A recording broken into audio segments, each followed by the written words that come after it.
আমাদের পিসিমণির এত দিনের সাজানো গোছানো মিথ্যে কথা দেখুন আসামের মুখ্যমন্ত্রী হেমন্ত বিশ্ব শর্মাজি তিনি কত সুন্দরভাবে ফাঁস করে দিচ্ছে।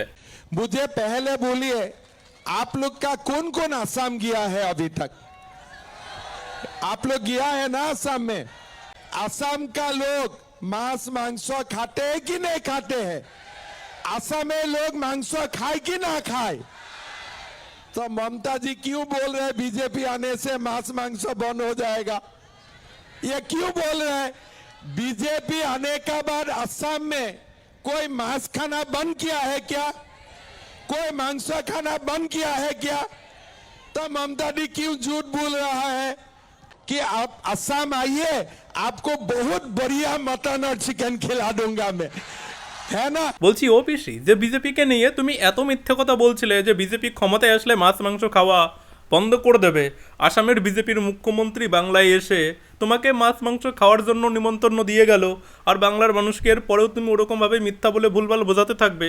তো বাংলার মানুষকে এত মিথ্যা বোঝাতে লজ্জা লাগে না?